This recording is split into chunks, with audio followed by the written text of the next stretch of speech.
किसान की बेटी। एक बहुत गरीब किसान था। वह अपनी बेटी के साथ एक छोटी सी झोपड़ी में रहता था। उसके पास खेती करने के लिए इतनी कम ज़मीन थी कि उसकी फसल को बेचकर उसे बिल्कुल थोड़े से रुपए मिलते थे। उन रुपयों से वे लोग ठीक से खाना भी नहीं खा पाते थे। वह राजा के पास अपनी समस्या लेकर आया। राजा दयालु थे। उन्होंने किसान को अपनी ज़मीन में से कुछ ज़मीन दे दी खेती करने के लिए। उन्होंने कहा, यह ज़मीन तो हमारी ही रहेगी, लेकिन उस पर उगने वाली फसल तुम्हारी होगी। किसान ने राजा को बहुत बहुत धन्यवाद किया।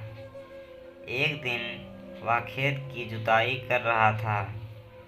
तभी उसका हल किसी कठोर चीज़ से टकराया। उसने वहाँ खोद कर देखा तो उसे सोने की एक उखली मिली। किसान ईमानदार था। उसने अपनी बेटी से कहा, हमें यह उखली राजा के खेत से मिली है। जिसकी ज़मीन है उसी की यह उखली भी है, इसीलिए हमको इसे राजा को लौटा देना चाहिए।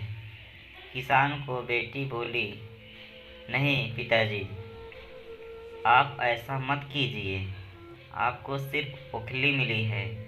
यदि राजा ने आपसे इसके सोने की मूसल भी मांगी तो आप क्या करेंगे? आप इस उखली को अपने ही पास रखिए। लेकिन किसान को यह बात ठीक नहीं लगी। वह बोला, जो चीज़ हमें मिली है नहीं, वह मांगने का राजा को कोई अधिकार नहीं। वह राजा के पास ओखली लेकर पहुंचा, लेकिन दरबार में ठीक वैसा ही हुआ जैसा कि किसान की बेटी ने सोचा था। राजा ने सोचा कि किसान ने लालचवश मूसल अपने पास रख ली है। किसान बेचारा सोने की मूसल कहाँ से लेकर देता। नतीजा यह हुआ कि किसान को जेल में डाल दिया गया। जेल में ना उसे ढंग से खाना मिलता है, ना पानी। किसान को ऐसी गलती की सज़ा दी गई थी जो उसने की ही नहीं थी। वह खाए पिए बिना निढाल हो गया। लेटे लेटे वह रोता रहता था और कहता था, बेटी की बात मानी होती, काश मैंने अपनी बेटी की बात मानी होती। एक दिन राजा ने उसे ऐसा कहते हुए सुन लिया। उन्होंने किसान से पूछा कि वह ऐसा क्यों कह रहा है। तब किसान ने राजा को पूरी बात बताई।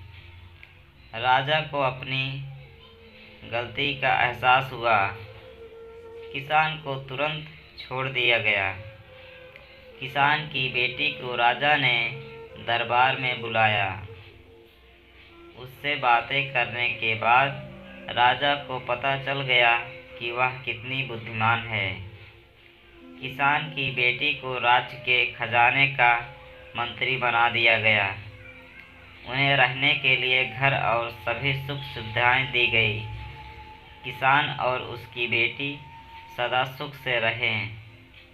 किसान को थोड़ा कष्ट जरूर होता, झेलना पड़ा, लेकिन अंत में जीत सच्चाई की हुई। दोस्तों, आपको कहानी अच्छी लगी हो तो चैनल को लाइक और सब्सक्राइब कर देना और घंटी को दबाना मत भूलना। धन्यवाद।